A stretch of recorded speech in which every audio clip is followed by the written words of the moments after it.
अस्सलाम वालेकुम, this is Shazia Habib and you are watching me on Fuchsia magazine.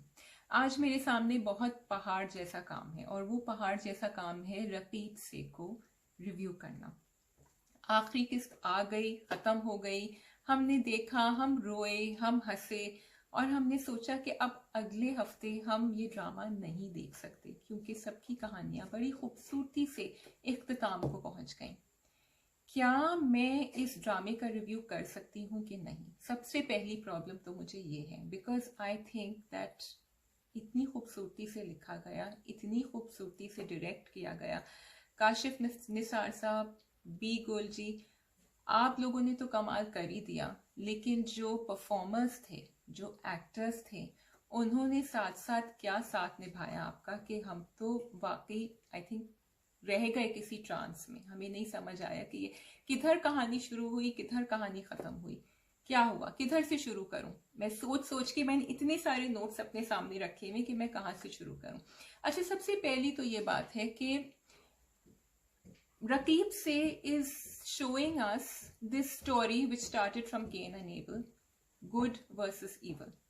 हम सबके अंदर एक शैतान होता है और हम सबके अंदर एक अच्छा इंसान होता है। हम कौन सा रास्ता लें, ये हमेशा हमारे लिए हमारी जिंदगी भर की एक कश्मकश रहेगी और beagle has shown that beautifully. तो मैं इस बात से इख्तलाफ करूंगी जो लोग कहते हैं कि रकीब से एक ऐसी कहानी है which is not a real life story, या इसमें ऐसे कैरेक्टर्स हैं जो बहुत खूबसूरत हैं जो हम रियल लाइफ में नहीं। हाँ, it's a fairy tale. I don't think it's a fairy tale. I think that every character, yes, it was very poetic, it was very beautiful कि उस घर में जो उन्होंने एक माहौल बनाया था काशिफ निसार साहब ने एंड बीगुल की राइटिंग में, एंड जो लोग वहां रह रहे थे वो किस तरह उन्होंने शूट किया, but I don't think that it is something we can say कि ये रियल लाइफ में नहीं हो सकता। ये कैरेक्टर्स बड़े रॉ थे, बड़े रियल थे। सो इन ऑर्डर कि मैं पहले तो अपनी बात को साबित करूंगी, उसके बाद मैं आपको हर एक कैरेक्टर के बारे में बताऊंगी बीगुल की तरफ से कि उन्होंने क्या खूबसूरती से और क्या कमाल कर दिया राइटिंग में। फिर हम डायरेक्शन के बारे में बात करेंगे एंड डोंट फॉरगेट मैं आखिरी एपिसोड पे आऊंगी, लेकिन एंड में आऊंगी और एक छोटी सी मुझे जो आई don't think I can call it a criticism, but एक सवाल है मेरा जो आप लोगों से सवाल होगा which I will do in the end. Okay जी, सबसे पहले why do I feel that it's not unreal. Maqsood sahab क्यों, यस, उनका कैरेक्टर ऐसे पेन किया गया था कि वो बहुत ज्यादा अच्छे खुलूस वाले इंसान थे जिन्होंने अपनी रिलेशनशिप्स को निभाया, अपने वादों को निभाया और हर एक को जो भी, जब वो जेल में थे उन्होंने जो वादा किया था उसको निभाया। उन्होंने हाजरा के साथ अपनी बना के रखी, उन्होंने सकीना को बुरा नहीं कहा, लेकिन at the same time he new that he had a part of him was angry। उनका गुस्सा था, उनका गुस्सा सकीना पे था कि सकीना ने मेरे पीछे झूठी गवाही दी, वो मेरे साथ नहीं गई। उनका गुस्सा हाजरा पे था कि हाजरा ने कोशिश नहीं की कि वो मुझे अपनी डिप्रेशन से या अपनी पुरानी मोहब्बत से निकाले। उनका गुस्सा इंशा पे भी थोड़ा थोड़ा था क्योंकि उन्होंने अपनाया था लेकिन अपनाया भी नहीं था उसको पूरी तरह से। So these were all very real things that Maqsood sahab was and we saw them, but क्योंकि वो उनके अंदर हमेशा एक जंग चल रही थी throughout that he wanted to overcome that, इसलिए हमें, और क्योंकि वो उस जंग में कामयाब हो गए इसलिए हमें लगा कि yes, this character is beautifully written and this is not real, it is very real and I will go on to tell you why later. Okay, Sakina again हमें शुरू से ये नहीं समझ आया, शुरू में नहीं आखिर में तो पता चल गया क्योंकि लेयर्स इतने थे कैरेक्टर में कि इनका क्या मकसद था यहाँ आने का। ये क्या इसलिए आई थी कि वो हाजरा को डिथ्रोन करें और मकसूद साहब को वापस क्लेम कर लें, इनका, क्योंकि अमीरा भी पूछती रहती है, एंड सकीना का वाकई क्या मकसद था आने का, या सिर्फ क्योंकि वो बेचारी अब भूली बिस्तरी, समझ नहीं आ रहा क्या करें, अपनी बेटी को बचाने के लिए आई थी। वी डिडंट नो, लेकिन सकीना की कोशिश जारी थी कि वो अपनी बेटी को भी बचाए और वो हाजरा और मकसूद साहब के बीच में कोई ऐसी भी कोई कैफियत ना पैदा कर दे जिससे किसी को चोट लगे। How many of us have seen people like that, जो ऐसा करते हैं। शायद कम लोगों को देखा हो लेकिन देखा जरूर है, हमें याद रहता है कि ऐसे लोग हैं। अच्छा, हाजरा को हमने बड़ा सवाल, बड़े क्वेश्चन किए हमने सानिया सईद जी को कि why is she being so good to Sakina. कोई ऐसी औरत नहीं करती, कोई बीवी ऐसी नहीं करती। लेकिन अगर आप देखें, हाजरा की कोई रिलेशनशिप नहीं थी मकसूद साहब के साथ, and that in itself explained it कि जब आपकी कोई फिजिकल रिलेशनशिप नहीं होती है, यस वो चाहती जरूर थी, वो मोहब्बत करती थी, लेकिन वो एक तरफा मोहब्बत थी उनकी तरफ से एटलीस्ट। एंड ऑफ कोर्स उनके अंदर जो गिल्ट था, तो वो चाहती थी कि उसको भी वो ओवरकम करें और वो मकसूद साहब को किसी तरह वो हासिल करने को वो बात दे दें जो उन्होंने उनसे छीनी थी। At least that's what Hajra thought. और हाजरा की रियलनेस हमने यहाँ देखी कि उन्होंने कहा कि बीवी थी ना, इसलिए मैंने देर से बताया, क्या करूं जी, बीवी तो हूं मैं। एंड जब वो कमरे में गई और उन्होंने उनका कलोन सूंघा और उन्होंने 2-3 दफा गुस्से में भी कुछ बात करी, तो हाजरा भी अपनी एक जर्नी से गुजर रही थी। She wanted to be good, she wanted the good to come up, लेकिन बीवी तो थी और ह्यूमन बीइंग भी थी। And we saw that journey because be good took us along on that journey. Ameera और इंशा दोनों बेचारी, क्या कहूँ मैं, किस्मत की मारी हुई। उनकी तो कोई गलती नहीं थी कि उनके अम्मा अब्बा के साथ, वालिदैन के साथ जो भी किस्से कहानी हुए। अमीरा, आप नोटिस करें, she had no father figure, a proper father figure. जैसे आप मकसूद साहब को देखते हैं तो एक सॉलिड फादर, ठीक है, उनकी इमोशनल डिटैचमेंट था अपनी बेटी के साथ, इंशा के साथ, लेकिन उन्होंने जो अपब्रिंगिंग दी है इंशा को, वो अमीरा को तो नहीं मिली। कीपिंग दैट इन माइंड कि सकीना का क्या हाल था कि वो पिट पिट के और ना वो कम्युनिकेट करती थी ज्यादा, और रफीक अब्बे का क्या हाल था, I think Amira did a pretty good job. और ये उसके अंदर एक इनोसेंस कह लें, आप मासूमियत कह लें, कि उन्होंने कह भी दिया कि मुझे मोहब्बत हो गई है मकसूद साहब के साथ। वो क्रश था, मोहब्बत थी, जो भी थी, वो बेचारी 2 दिन में संभल भी गई उसके बाद। तो बहुत बहुत खूबसूरत कैरेक्टर इंशा। इंशा के अंदर गुस्सा था। इंशा को भी, वो भी चाहती थी कि अमीरा को और सकीना को अपने रास्ते से हटा दे, लेकिन फिर उसका दिल बड़ा साफ था। वो भी हमने देखा कि उसने सकीना की भी कैफियत देखी कि भाई उसकी गलती नहीं है जब उसने सुसाइड कमिट करने की कोशिश करी। उसने आंखें खोल के बाप ही ऐसा देखा, तो क्या करें। सॉरी, मैं सकीना कह रही हूँ, आई मीन अमीरा को। एंड अमीरा को भी हमने देखा कि वो अपनी अम्मा से पूछ रही कि क्या अब्बा ने मुझे कभी गोद में उठाया था कि नहीं। अगेन इंशा का कैरेक्टर कि जब वो अब्दुल रहमान के साथ when she falls in love with him, तो आई फील कि हमेशा लड़कियां जो हैं, हम कहते हैं ना कि ढूंढती हैं कोई ऐसी चीज जो उनको अपने वालिद में नहीं मिलती इन देयर लाइफ पार्टनर। तो उसको ये लगा कि यहाँ एक कनेक्शन था विद अब्दुल रहमान, जो भी इमोशनल कनेक्शन, कम्युनिकेशन उसको नहीं मिल रहा था। एंड शुरू में हम सबको अब्दुल रहमान बहुत अच्छे लग रहे थे। So very very human characters. Now I am going to come to the negative, so-called negative characters of Masood Saab and Atika, and Kashif was not a negative character, but Rafiq Abbe. Grey characters, हम हमेशा कहते हैं कि लोग grey characters क्यों नहीं बनाते हैं, क्यों नहीं लिखते हैं, तो जी बी गुल ने लिखे हैं सारे ग्रे कैरेक्टर्स। इवन आतिका भाभी वॉज अ ग्रे कैरेक्टर। वो यस, आप उनको कह दें कि दुनियादारी ज्यादा थी उनके अंदर, लेकिन वो जिस तरह मंसूर के लिए रोती थी, वो जिस तरह, अच्छा वो जब डांटती भी थी काशिफ को या उनकी कोई बात ऐसे सुनता नहीं था, it was like her bark was worse than her bite. तो इतनी ज्यादा टॉक्सिसिटी नहीं थी, बस वो जो थी वो थी।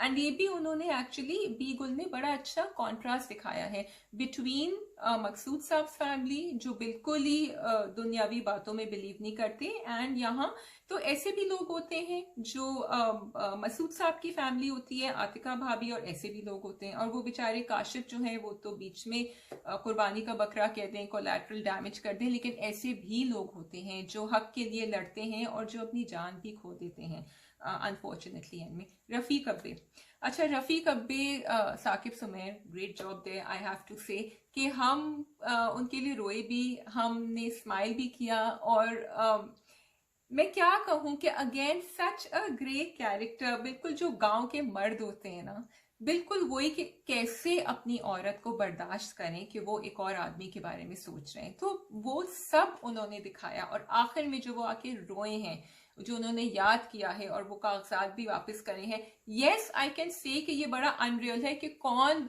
जमीनों के कागजात वापस करेगा, लेकिन you have to understand again the good versus evil, कि वो आदमी भी अपने अंदर लड़ रहा था कि वो कोई अच्छी, उसने जब हासिल कर लिया जो उसको चाहिए था तो ही realise he didn't want it.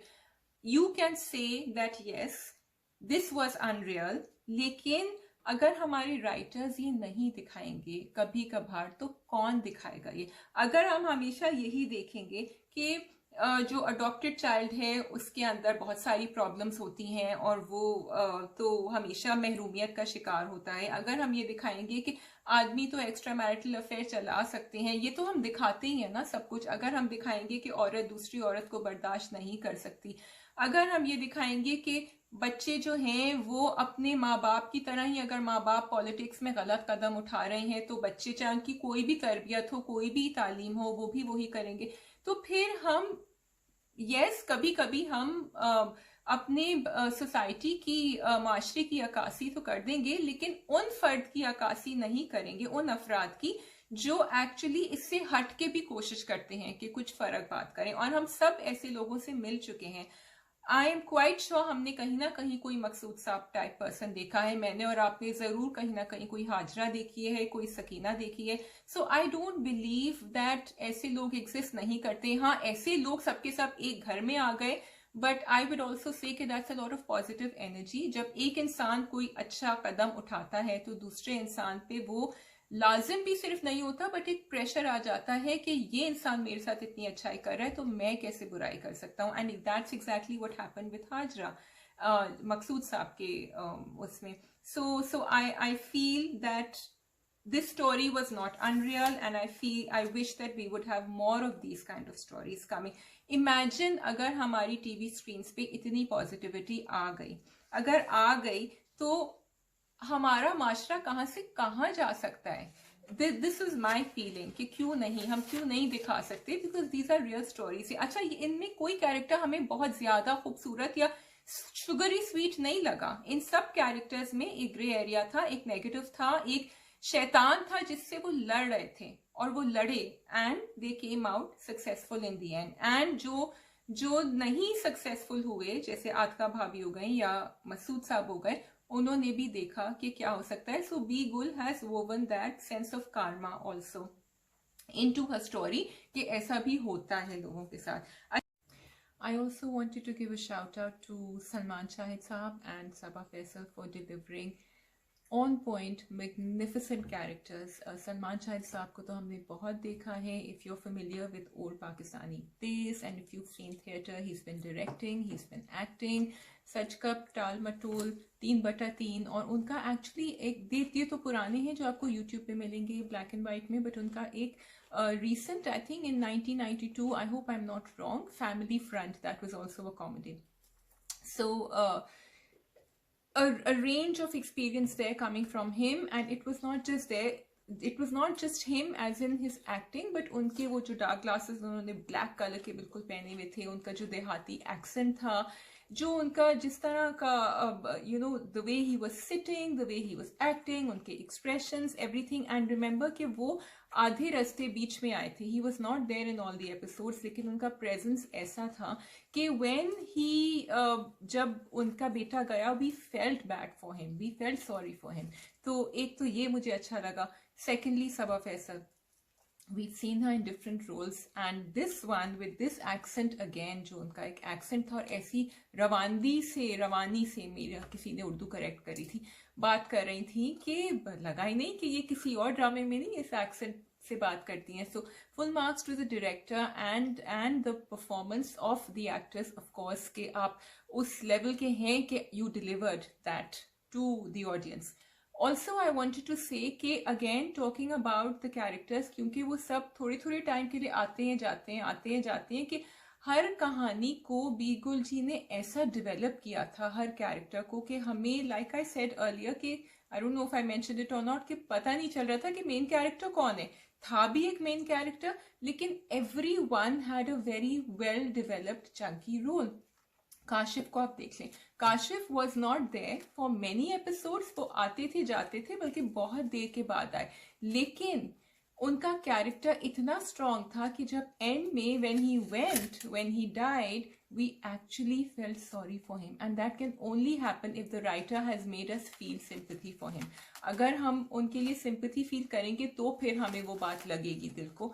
So सिर्फ अमीरा के लिए नहीं, we felt bad for Kashif also, and that was, I think, full marks to Bigul ji for doing that, for making us empathize, for making us sympathize, for making us feel for all the characters, and not just giving us 2 or 3 main characters, but giving us a well-rounded performance from all the characters. कि हम कहते हैं कि supporting cast की story develop नहीं हुई, ऐसी कोई बात है नहीं, बल्कि मुझे तो नहीं पता कि इस ड्रामे में supporting cast थी भी कोई क्या. I think they were all just main characters. Finally, I also wanted to give a big shout out to Hassan Mir and Hamza Suhail as Kashif and Abdur Rahman. They are newcomers and they did a fantastic job. हमें नहीं लगा कि ये newcomers हैं with all the experienced cast that they were working with. तो great, I think एक ये भी project की बड़ी success और कामयाबी की एक रीज़न होती है कि सिर्फ पुराने एक्टर्स को नहीं, लेकिन वो नए एक्टर्स को भी लेकर चलें साथ साथ, उनको भी सिखाएं कि कैसे डायरेक्शन होना चाहिए एंड किस तरह परफॉर्मेंसेस जो हैं वो आउटस्टैंडिंग हो सकती हैं. इट डजंट मैटर कि आपका पहली दफ़ा है स्क्रीन पे या आप बहुत मरतबा आ चुके हैं. And we for us, for the audience, it was just great. We did not feel that there was any sense of amateurishness coming over there. So 2 thumbs up to both of you.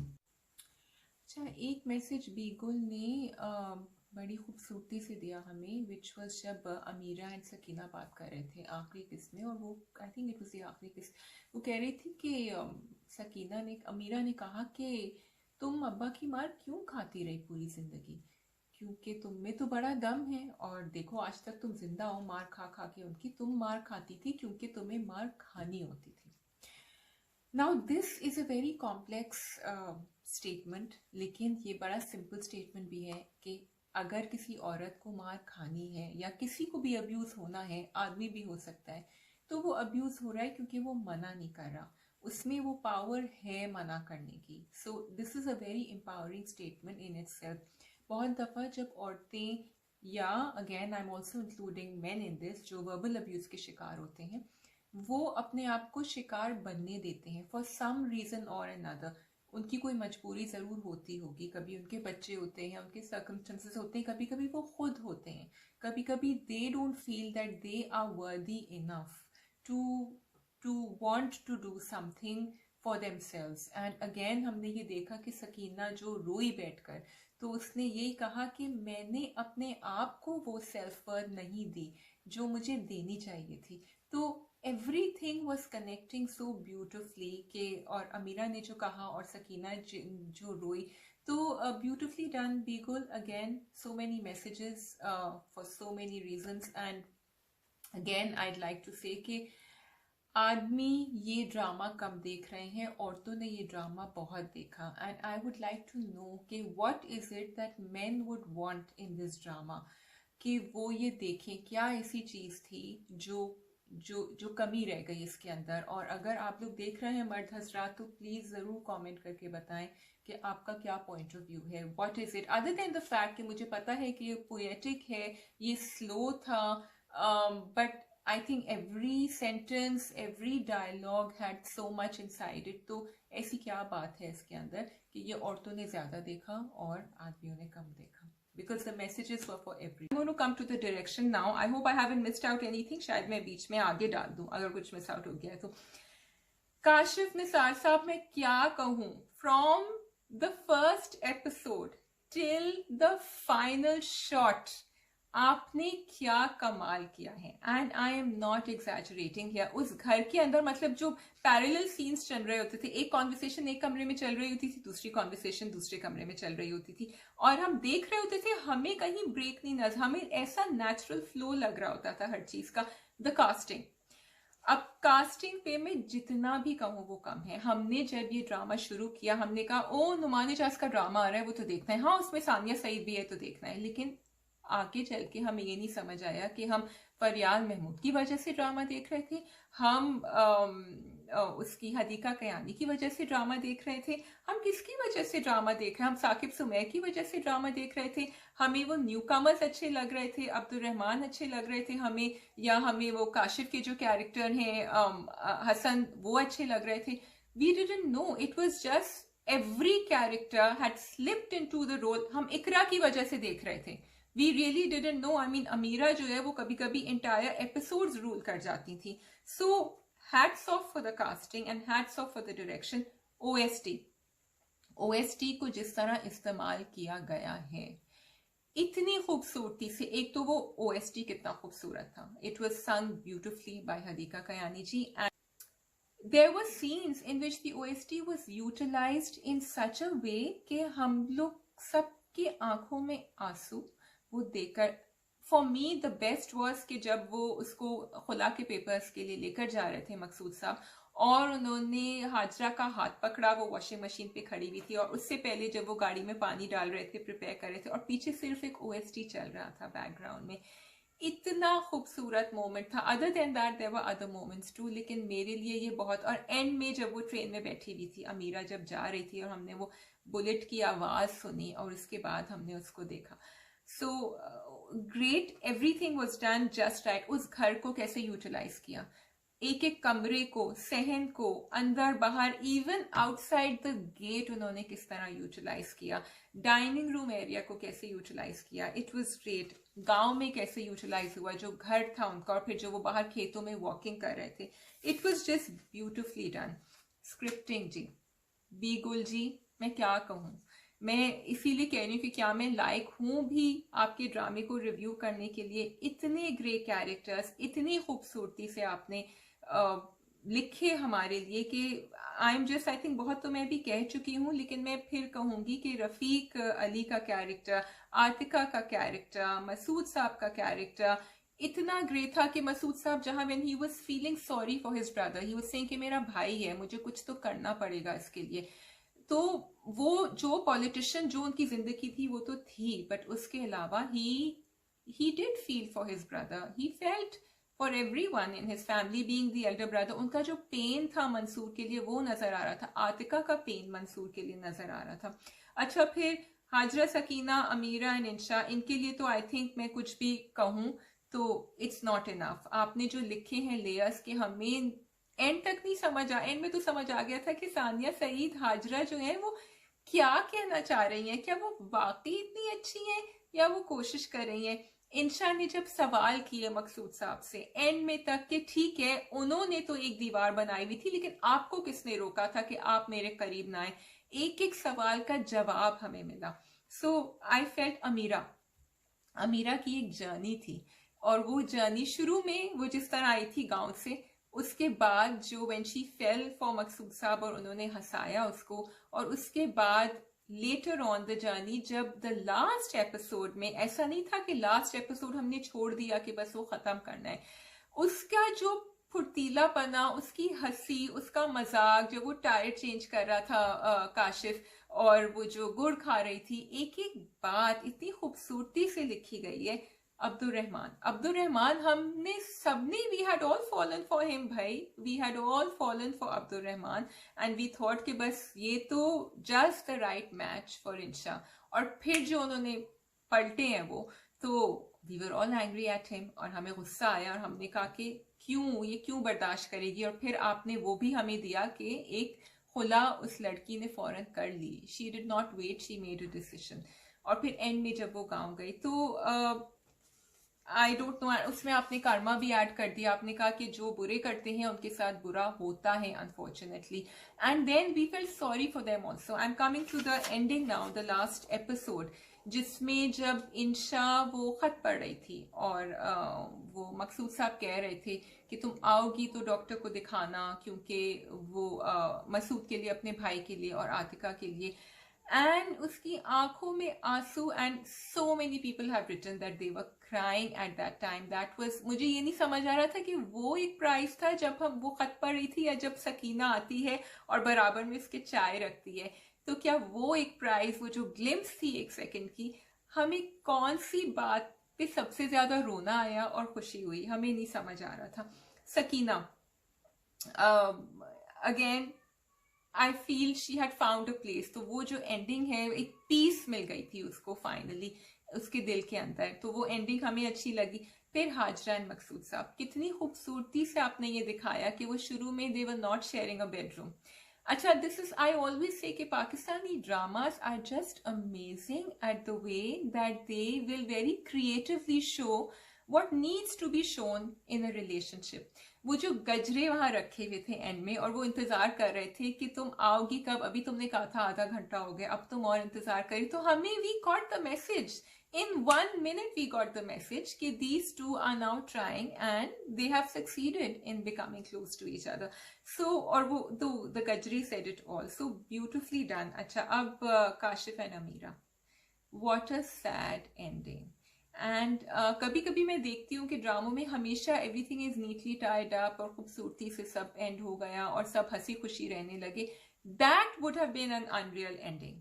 ये जो इन्होंने ending दिखाई बीगुल जी ने, एक तो ये देखे शुरू से ना ड्रामे में एक थोड़ा सा एक सिनिस्टर टच आ रहा था, हम कुछ भी कहें, वो जो मंसूर की जो कहानी थी एंड हिज कत्ल, वो चला आ रहा था। So the end had to tie up with that and then that sense of karma and then कि वो एक बेचारा मंसूर भी एक इनोसेंट था जिसकी जान ली गई, और यहाँ काशिफ भी एक मासूम इंसान था जिसकी जान ली गई। And it was poetic, it was tragic, but yet हमें लगा कि ये शायद एक सही एंड था, क्योंकि और एंड क्या होता, ये एंड तो मुझे तो नहीं लगता कि Ameera would have fit into that खानदान विद आतिका भाभी, वो तो नहीं कर सकती थी। और फिर अमीरा वापस क्यों जाती रफीक अब्बे के पास? So that was one thing. अब वो उन्होंने हमारे लिए छोड़ दिया है। आई एम होपिंग कि Ameera meet someone later on. Of course ये बीगुल जी के ऊपर है, हाँ, उन्होंने हमारे दिमाग में इमेजिनेशन पे छोड़ दिया है, लेकिन अभी तो हमें यही बहुत अच्छा लगा कि वो रफीक अब्बी के पास गई और उसने कहा कि अगर तुमने अब इफ यू एक्ट अप तो मैं भी तुम्हारी बेटी हूं और मेरा भी गुस्सा तुम्हारी तरह है। एंड देन वो भी दिखा दिया कि she will not go back to Anwar. तो इसमें हमें थोड़ा सा एक सुकून हो गया। अच्छा जी, this was a Raqib Se ka review. I have one thing to say. I don't know if it's a fault and I don't know if it's a criticism, but Raqib Se was a very women-centric drama. औरतों ने इसको तादादों में देखा, बहुत तादाद में देखा, और उनको बहुत पसंद आया। And they discussed it, they talked about it. Her episode के बाद हम या तो हंस रहे होते थे, या रो रहे होते थे, या स्माइल कर रहे होते थे, या डिस्कस कर रहे होते थे, कभी हाजरा कभी मकसूद साहब। आदमियों ने इतना नहीं देखा ये ड्रामा। तो मेरी सिर्फ ये गुजारिश है for all the men who are watching the review, did you watch it, and if you watched it, what did you like about it, and would you please recommend it to the men that you know? क्योंकि औरतों के कहने से कोई फायदा नहीं है। मुझे पता है मेरे घर में भी बहुत सारे मर्द हैं, वो ये ड्रामा नहीं देखेंगे, उनको बड़ा स्लो लगा, या उनको शायद वो डायलॉग्स जो हैं इतने ज्यादा, मैं ये नहीं कहना चाहती कि औरतें ज्यादा डीप हैं आदमियों से, लेकिन मैं ये जरूर कहना चाहूंगी कि आदमियों को ये डायलॉग्स थोड़ी सी ज्यादा ही डीप और इंटेंस लगे। तो आप लोगों को क्यों पसंद आया, आप लोगों ने क्यों देखा? What was it about Raqib Se that struck you as a man? I would really want to know, क्योंकि 50% of our population is composed of men, और अगर उस 50% को हमारे साथ साथ चलना है तो इस 50% which is the women need that 50% also to see it। तो बस मेरी ये छोटी सी गुजारिश थी। And other than that I really hope I haven't forgotten anything. Thank you so much Bee Gul ji, Kashif Nisar sahab, and the entire cast of Raqeeb Se for giving us this beautiful message and for showing us कि हर दफा कोई सास बहू की टॉक्सिसिटी, विमेन की toxicity जो है वो हमारी स्क्रीन पे दिखाने की जरूरत नहीं है। Looking forward to many more dramas and stories like this. अपना ख्याल रखिएगा। This is Shazia Habib on Fuchsia Magazine. खुदा हाफिज।